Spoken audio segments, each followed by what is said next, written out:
talaga maging leader? Hindi naman niyo ako binoto, di ba? Kumbaga, sabi ko, Itinalaga. bakit ba ako ginawa leader? Eh, ako nga maging leader.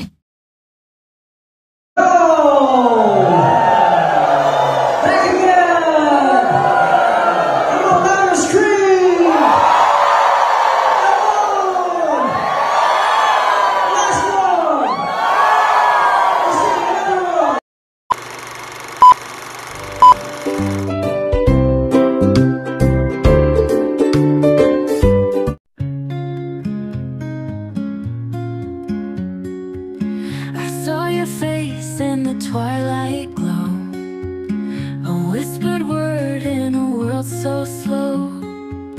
Your eyes are stars, they light my way, a map to find where my heart will stay. Ayoko kasi talaga maging leader. Hindi naman niyo ako binoto, di ba? Kumbaga, sabi ko, itinalaga. Bakit ba ako ginawang leader? Ayoko nga maging leader. Pero yun siguro, yung parang... Feeling ko kaya ka gano'n leader kasi ikaw laging may baon. Oh.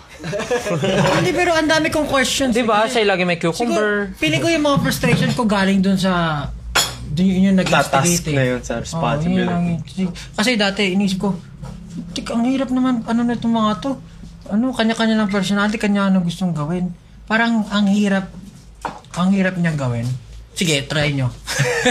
Hindi, parang... Challenge. Start tayo, isipin nyo. Tapos papagalitan ka pa pag may nangyari mali. Tapos kasalanan mo palagi. Bakit ako? Naiinis ako kasi hindi ko alam kung paano mag-approach ng mga tao. So, pare, i-gather ko kayo. Sabi ko, mag-usap nga tayo. Bakit ba ano nangyari? Tatanungin ko kayo ganyan. Kasi siya rin naman, nalilate. Tapos, di okay lang din. Parang, di ba yung mga ganon. Tapos, maging okay tayo for a while. Tapos, babalik na naman tayo sa ano. So, parang, ibig sabihin, hindi nag-work yung ganon. So, tinatry ko na yung way ko is, papasok ko na maaga. Parang setting example. Oh, pero hindi nila sinasabi na, magtrabaho ka, para may pambigay ka, ganun-ganun.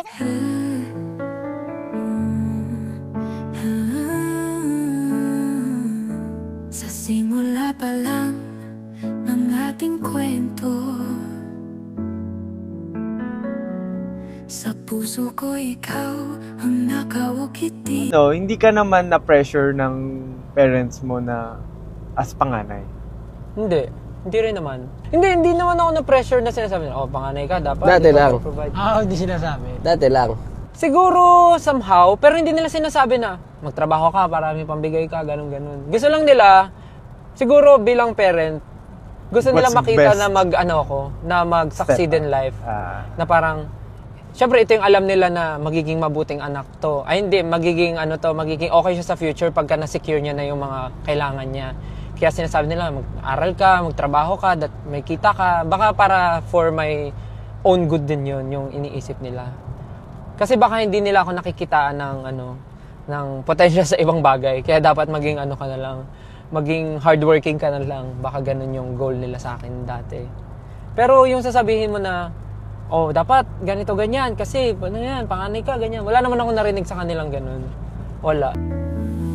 Pag-ibig ko ikaw, walang kapantay, sa bawat tibok ng puso.